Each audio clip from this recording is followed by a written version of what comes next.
Hello students, how are you? In our previous class, we discussed about the some of the questions of octahedral complexes which are based on CFT. That we discussed the two questions that write the electron configuration and hybridization of the two molecules, that was FeH2O6 and that is K4Cr CN6. Okay, now in today's class we will discuss about the one of the important question of the octahedral complexes on the basis of CFT, and then we will start to discuss about the tetrahedral complexes. Okay, now the question is why FeH2O6. The question is, there are two compounds FeH2O6. Firstly, that complex, that is +2 charge, that complex, and second is the second complex, that is FeCN6 -4. Okay, now the question is why FeH2O, it is जो FeH2O है, why it is paramagnetic and colored while FeCN6 is dimagnetic and colorless. Why? Both of these are iron complexes.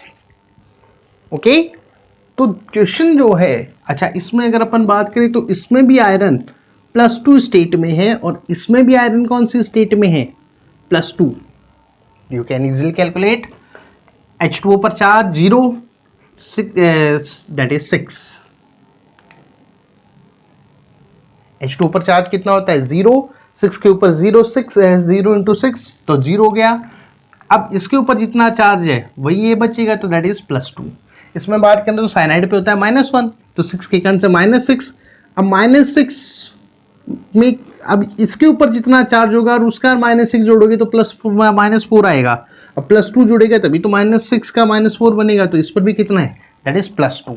तो दोनों का ही oxidation state same है, लेकिन फिर ये paramagnetic coloured क्यों और ये डायमैग्नेटिक और कलरलेस क्यों, ये क्वेश्चन को अपने को जवाब देना है. Got it. तो सबसे पहले अपन इलेक्ट्रॉनिक कॉन्फ़िगरेशन ऑफ आयरन की अपन बात करें +2 स्टेट में, तो आयरन का इलेक्ट्रॉनिक कॉन्फ़िगरेशन कितना हो जाएगा, 4s के अंदर तो कितना हो गया, 0 3d6, क्योंकि iron cube iron skin tie वाली क्यों मानी, फिर 6 नंबर पर है तो +2 होने पर ये जो s वाले हैं ये चले जाएंगे, यानी कि इट हैज 6 इलेक्ट्रॉन्स. 6 इलेक्ट्रॉन्स इसके पास हैं, किसके पास, आयरन के पास +2 स्टेट में. 1 2 3 4 5 6, 5 आएंगे, 6 वाला यहां पर आएगा. अब अपने को थोड़ा सा इस चीज को कंसिडर करना है. अब देखो यहां पर बात क्या है, H2O जो है it is weak ligand. H2O कैसा लिगेंड है, वीक लिगेंड है, जबकि यहां पर अपन बात करें साइनाइड जो है इज स्ट्रॉन्ग लिगेंड. ये कैसा है, स्ट्रॉन्ग लिगेंड है. तो H2O वीक लिगेंड होने के कारण से यहां पर पेयरिंग नहीं होगी, नो पेयरिंग. यहां पर पहले वीक स्ट्रॉन्ग वाली बात करें तो ध्यान होगा आपको, वीक लिगेंड के लिए जो ऑक्टाहेड्रल स्प्लिटिंग एनर्जी है वो पेयरिंग एनर्जी के मुकाबले कम होती है. ऑलराइट, जबकि इनमें अपन बात करें तो दैट इज दिस. तो यहां पर पेयरिंग एनर्जी कम है, सॉरी पेयरिंग एनर्जी ज्यादा है, स्प्लिटिंग एनर्जी कम है, इसलिए यहां पर क्या होगा, सो नो पेयरिंग, इलेक्ट्रॉन्स की कोई पेयरिंग नहीं होगी. यानी कि अगर मैं इसकी डायग्राम बनाऊं तो यू नो दैट T2G और EZ में स्प्लिटिंग होती है।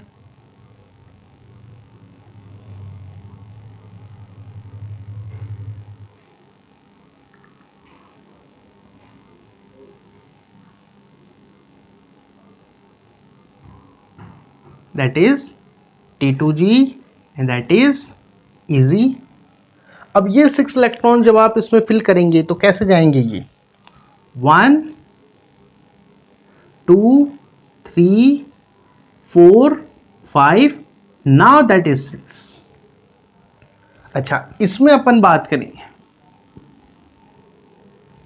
तो यहां पर स्ट्रॉन्ग लिगेंड होने के कारण से पेयरिंग ऑकर्स, पेयरिंग होगी। पेयरिंग होने का रिजल्ट जब स्प्लिटिंग के बाद T2G और EZ अलग अलग होंगी, that is EZ and that is T2G। तो 6 इलेक्ट्रॉन जो 1 2 3 4 5 6 गॉट इट। तो उसका जो कॉन्फ़िगरेशन बना, इसका जो कॉन्फ़िगरेशन बना वो क्या बना, दैट इज T2G4 EZ2, जबकि इसका कॉन्फ़िगरेशन क्या बन गया, that is T2G6 EZ0 got it. अब यहां पर आप देखें तो it has free electrons, T2G4 EZ2 होने के कारण से यहां पर क्या है, have unpaired,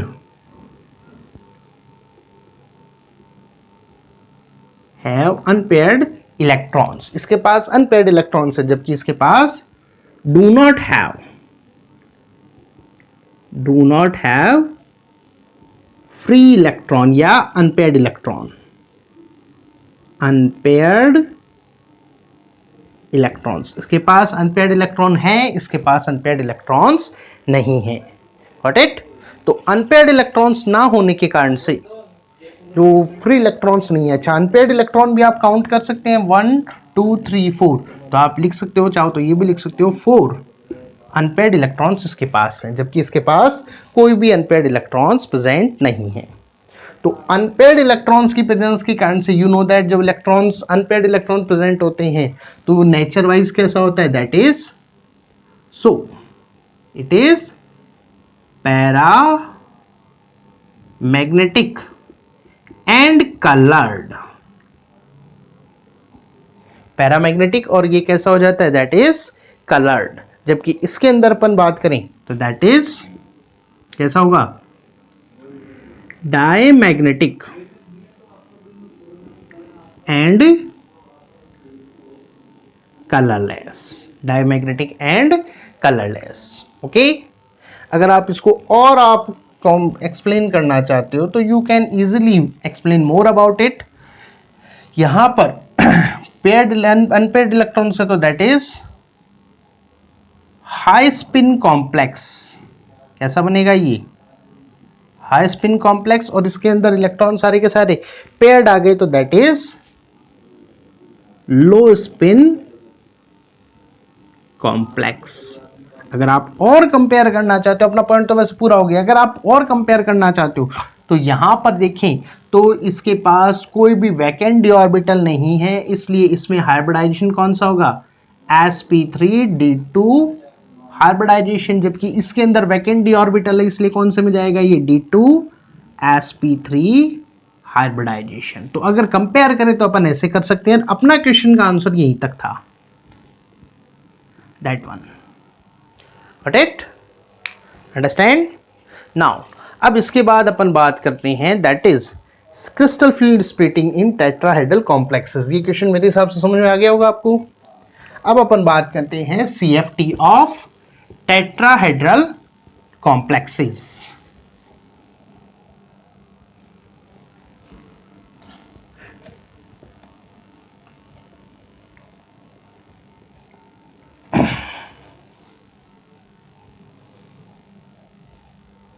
CFT of tetrahedral complexes. Octahedral के कंपैरेटिवली टेट्राहेड्रल की CFT जो है वो ज्यादा इजी पड़ती है। अब है क्या, पहले तो इसको समझिए। जैसे अपन ने उसमें बात किया था, अपन पर्टिकुलरली यहां पर बात कर रहे हैं पहले स्प्लिटिंग की। दीज आर 5d ऑर्बिटल्स जो कि लिगेंड के एब्सेंस में सभी एक जैसी एनर्जी के हैं, यानी कि these are degenerated. These are degenerated d orbitals. You know that जब लिगेंड अप्रोच करता है लिगेंड जब मेटल की तरफ अप्रोच करता है तो जो डी ऑर्बिटल्स हैं उन डी ऑर्बिटल्स की एनर्जी बढ़ती है। क्या होगा, एनर्जी जो है वो बढ़ेगी, यानी कि that is D orbitals in the presence of ligand। Ligand की प्रेजेंस में हाई एनर्जी पर ये आ गए। अब आप जानते हैं, अब होता है यहां पर स्प्लिटिंग। अब यहां पर अपने को समझना है कि इस टाइम पर कौन ऊपर होगा, T2G या EG। अगर अपन टेट्राहेड्रल कॉम्प्लेक्सेस की बात करें, ये है अपना ऑक्टाहेड्रल कॉम्प्लेक्स, ये अपन ने बनाया था, that is octahedral complex. Okay, clear. मतलब इस तरीके से ये प्लेन 1 2 3 4, ओके, जिनको आप कंबाइन करते हैं तो आपके पास डायग्राम कैसा बनेगा, लाइक दिस। अब वहां पर जो लिगेंड जो अप्रोच कर रहा था वो इन एक्सिस के थ्रू अप्रोच कर रहा था। जो 6 लिगेंड जो अप्रोच कर रहे थे किसमें, ऑक्टाहेड्रल कॉम्प्लेक्सेस में। तो यहां पर आने वाले, इनके ऊपर आने वाले कौन कौन से थे, एक तो था अपना दैट इज ये वाला था, that is dx square y square, dx square y square इनकी, और ये जो dz स्क्वायर है दैट इज dz स्क्वायर, ये उसके बिल्कुल फ्रंट में आ रहे थे, इसलिए इनकी एनर्जी बढ़ी थी, इनकी एनर्जी बढ़ी थी। जबकि जो हमारे इनके मिड के अंदर जो मौजूद जो थे, कौन कौन, dxy, दैट इज, जैसे अपन मान लेते हैं दैट इज xy, dyz और dxz, ये dxz की एनर्जी उतनी ही कम हो गई थी। लेकिन जब टेट्राहेड्रल कॉम्प्लेक्स आता है तो टेट्राहेड्रल, अगर आप इसको, इसमें अपन जो ऑक्टाहेड्रल जो अपना बना हुआ है इसमें आप टेट्राहेड्रल इमेजिन करें तो टेट्राहेड्रल के अंदर जो आने वाला जो लिगेंड है, जो लिगेंड इसकी तरफ अप्रोच कर रहे हैं, वो टेट्राहेड्रल लिगेंड से अप्रोच किधर करेंगे, on the basis of these axes, mid of the axes, इससे अप्रोच करेंगे, वो मिड ऑफ द एक्सेस के थ्रू वो अप्रोच करते हैं। क्या करेंगे, वो मिड ऑफ द एक्सेस यहां पर अप्रोच करेंगे। इसलिए ये जो सेट है कौन से, T2G, इनकी एनर्जी बढ़ती है। यहां से इस तरीके से लिगेंड अप्रोच कर रहे हैं तो ये जो बिल्कुल सामने आ रहे हैं उनकी एनर्जी बढ़ेगी, और T2G जो है, सॉरी EG जो है, उनकी एनर्जी घटेगी।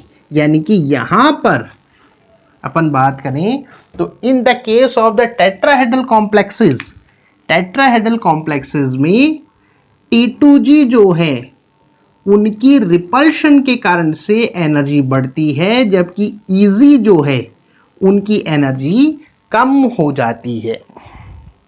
Got it? That means dxy, dyz और dxz, यानी कि T2G जो फ्रंट में आ रहे हैं उनकी एनर्जी बढ़ेगी, और dx स्क्वायर y स्क्वायर और dz स्क्वायर यानी कि EG, इनकी एनर्जी कम हो जाती है। क्या रह जाएगा, इनकी एनर्जी कम होगी। Got it? अगर अपन इसको कितनी कम होगी, कितनी किसकी कितनी बढ़ेगी, तो इसको आप कंसिडर कर सकते हैं। सपोज ये अपनी मिड पोजीशन थी, अब 2 नीचे गए हैं तो इसकी इन तीनों की कितनी बढ़ेगी, 0.4 डेल्टा। Got it. ये जो दो तीन ऊपर गए हैं तो इनकी कितनी बड़ी घटेगी, दैट इज 0.6 डेल्टा। कितनी आ जाएगी, दैट इज 0.6 डेल्टा या 6 DQ। Got it. टेट्राहेड्रल के लिए इसलिए अपन क्या वर्ड काम में ले सकते हैं, that is delta T. Got it. तो ये इनके अंदर CFT ये इस तरह से रहती है कि T2G की एनर्जी बढ़ेगी और EG की एनर्जी घटेगी। Got it.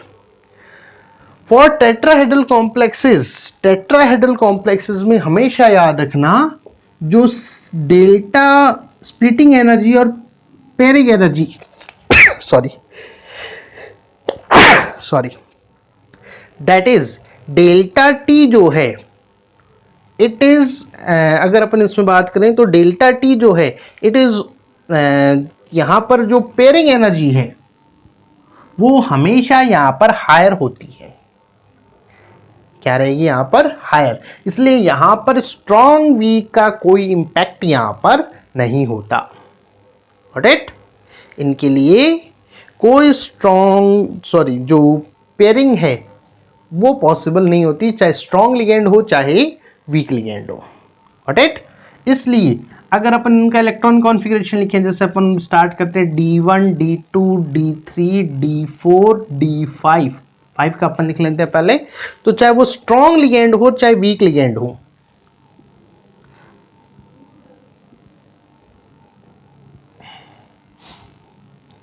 That is T2G easy, T2G easy, T2G easy, T2G easy। Sorry, इसमें तो EG पहले आएगा ना, EG की लो एनर्जी है, so that is sorry for that easy T2G, easy T2G, easy T2G, easy T2G, easy T2G। Now अब अपने को एक इलेक्ट्रॉन फिल करना है फर्स्ट, तो फर्स्ट इलेक्ट्रॉन कहां जाएगा, ऑन किस में जाएगा, दैट इज ऑन dx²y², यानी कि सीधा सीधा बोले तो EG के अंदर। तो इसका कॉन्फ़िगरेशन लिखोगे तो कितना आएगा, EG1 T2G 0। Got it. Now अब अपने को 2 इलेक्ट्रॉन्स फिल करने हैं, तो फर्स्ट ये आया एंड सेकंड ये, तो कॉन्फ़िगरेशन क्या बन गया, that is T2 EG2 T2G 0। Now third, अब अपने को थर्ड इलेक्ट्रॉन फिल करना है। अब यहां पर पेयरिंग एनर्जी की वैल्यू बहुत ज्यादा है, ये कम है, इसलिए थर्ड इलेक्ट्रॉन कहां जाएगा, T2G के अंदर। तो कॉन्फ़िगरेशन क्या बन जाएगा, EG2 T2G 1। फोर्थ इलेक्ट्रॉन, तो दैट इज फोर्थ, वही सेम कॉन्सेप्ट है, तो that is T2G2 EG2। Fifth, that is fifth, तो that is EG2 T2G3। Got it, understand. अब आते हैं अपन सिक्स्थ पर, सिक्स्थ इलेक्ट्रॉन। अब फिफ्थ यहां तक आ चुका, अब सिक्स्थ कहां आएगा, EG के अंदर, तो दैट इज EG के अंदर कितने हो गए, that is D6 D7 D8 D9 and D10। तो T2G का इसका D5 का कॉन्फ़िगरेशन क्या बन जाएगा, EG T2G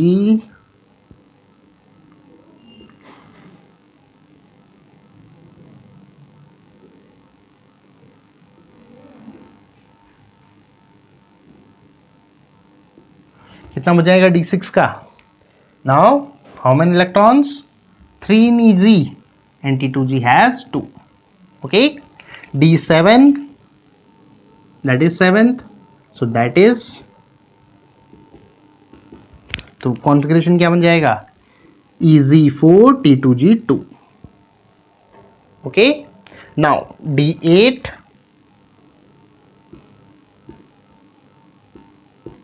where it will goes here, तो कॉन्फ़िगरेशन क्या बन जाएगा, EZ4 T2G3. Now ninth there, तो कॉन्फ़िगरेशन क्या बन जाएगा, that is T2G4 EZ4. That was something wrong. ओहो, T2G3 चलेगा ना, EZ3, that is 4 and that is 5. Now 10th, that is 10th, तो कॉन्फ़िगरेशन क्या बन जाएगा, EZ4 T2G6. okay, understand? Now you can easily find the value of n, and after that you can easily find the mu m, and you know that mu m is equals to under root n into n plus 2. Similarly, for that you can easily find the value of n, and you can easily calculate the mu Bohr magnetic moment, and which is under root n into n plus 2. okay, for this EZ has only one electron, so n value is 1, here 2, here 3, here 4, here 5. Here when sixth come, then pairing started, so how many remain, 1 2 3 4, so that is 4, that is 3, that is 2, that is 1, and that is 0. And by putting these values, for that suppose mu Bohr magneton is equals to, first के लिए जैसे अपन निकाले तो 1 into 1 plus 2 calculate कर सकते हो आप, इसके अंदर हो जाएगा that is under root 2 into 2 plus 2. Okay, ये आपको कैलकुलेट करना है. Got it? So that is the CFT of tetrahedral complexes. I think you can understand it.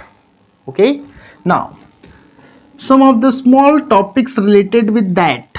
ये जो अपन ने CFT की बात की, इस पर कुछ स्मॉल टॉपिक्स अपने साथ जुड़े हुए हैं, तो उनको अपन कंसिडर करते हैं. The first relationship, the first thing that we should know that the relationship between delta O and delta T, relationship between delta O and delta T, octahedral और टेट्राहेड्रल कॉम्प्लेक्सेस की जो CFSE वैल्यूज हैं, उनके बीच में क्या relationship होता है. Right, octahedral और टेट्राहेड्रल कॉम्प्लेक्सेस की CFC के बीच में क्या रिलेशनशिप होता है. तो टेट्राहेड्रल की जो CFC है वो ऑक्टाहेड्रल की CFC का 4/9 होती है. कितना होता है, हमेशा 4/9 कम होती है. तो सीधी सी बात है, टेट्राहेड्रल के अंदर 4 लिगेंड जुड़ेंगे, ऑक्टाहेड्रल के अंदर 6 जुड़ते हैं.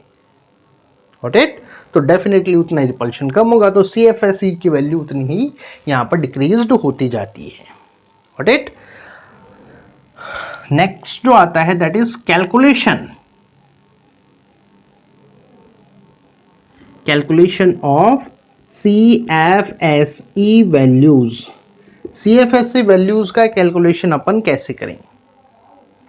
राइट, तो ऑक्टाहेड्रल के लिए और टेट्राहेड्रल के लिए CFSE वैल्यूज के लिए पर्टिकुलर फॉर्मूले हैं जिनकी हेल्प से अपन इनको इजीली फाइंड आउट कर सकते हैं, and that is -4 T2G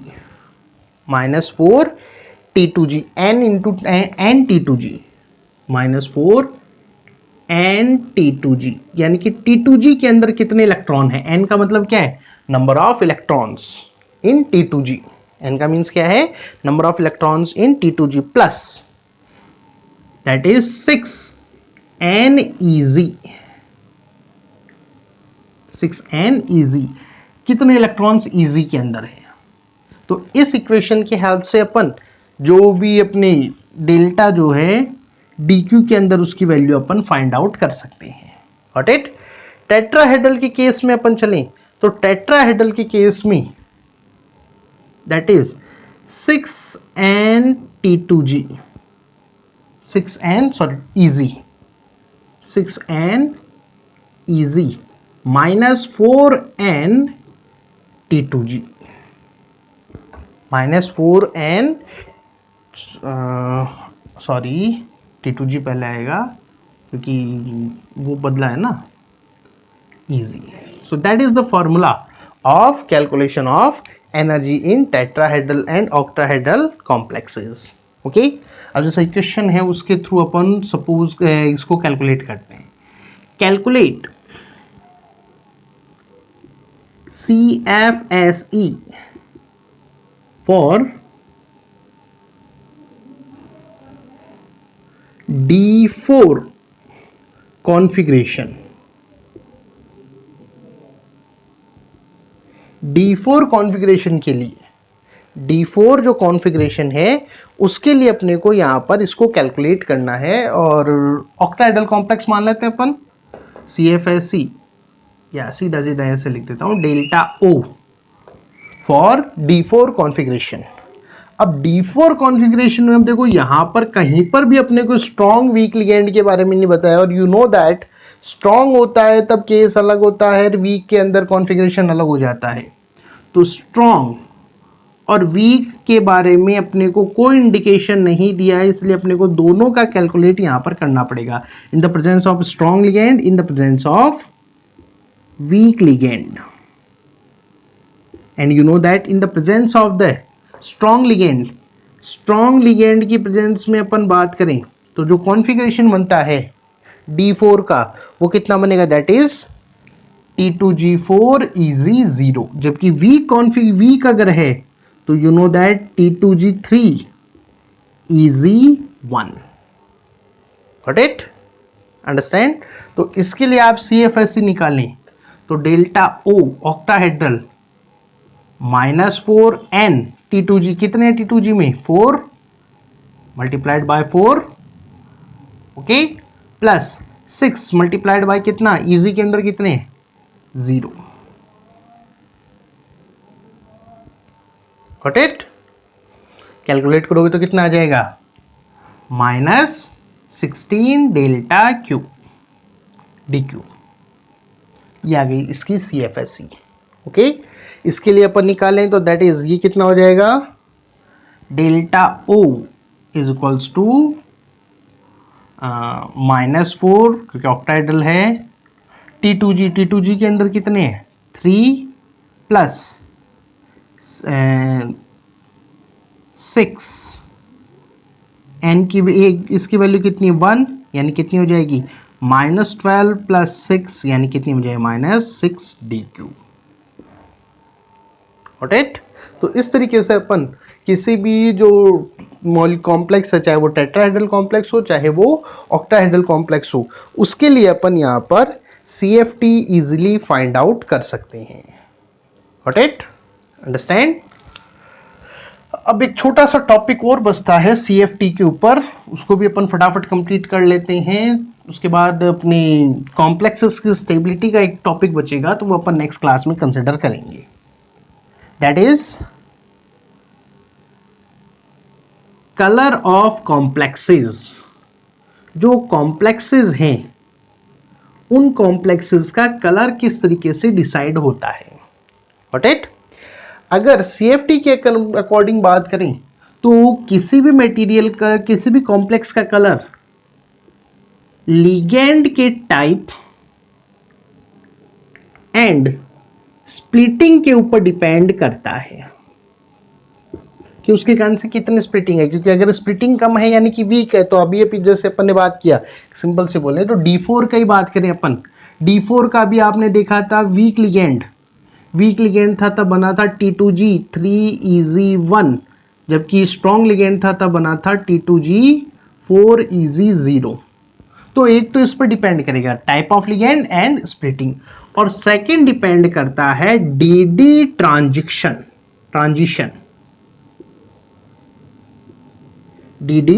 transition D orbital से जो वैकेंट डी ऑर्बिटल है, यहां पर जो ग्राउंड स्टेट जो डी ऑर्बिटल है, इन डी ऑर्बिटल से जो फ्री इलेक्ट्रॉन्स हैं, जो अनपेयर्ड इलेक्ट्रॉन्स है, वो लाइट एनर्जी एब्जॉर्ब करके हायर जो डी ऑर्बिटल है वहां तक वो पहुंच जाते हैं। कहां पहुंच जाएंगे वो, they will reach at the higher d orbitals. कहां पहुंच जाते हैं वो, हायर डी ऑर्बिटल्स के ऊपर पहुंचते हैं, और इस ट्रांजिशन के अंदर वो जो है वो पर्टिकुलर वेवलेंथ की लाइट, पर्टिकुलर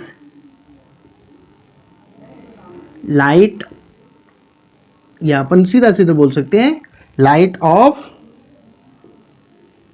पार्टिकुलर वेवलेंथ, जो पर्टिकुलर वेवलेंथ की लाइट है उसको वो एब्जॉर्ब करेंगे, राइट।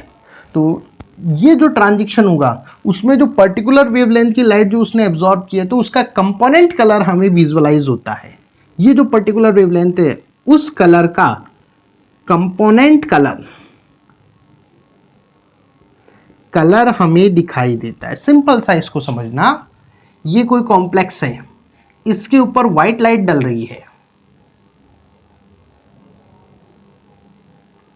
अब व्हाइट लाइट में से वो किसी पर्टिकुलर कलर को तो इसने एब्जॉर्ब कर लिया, बाकी जो कलर्स हैं, बाकी जो किसी ना किसी पर्टिकुलर कलर को एब्जॉर्ब किया, बाकी जो कलर है उनको क्या कर दिया इसने, इमिट, बाहर निकाल दिया या रिफ्लेक्ट कर दिया। तो यहां पर ये जो कलर इसने एब्जॉर्ब किया है, एब्जॉर्ब्ड कलर, इस एब्जॉर्ब्ड कलर का जो पर्टिकुलर वेवलेंथ का जो एब्जॉर्ब्ड कलर है उसका कंपोनेंट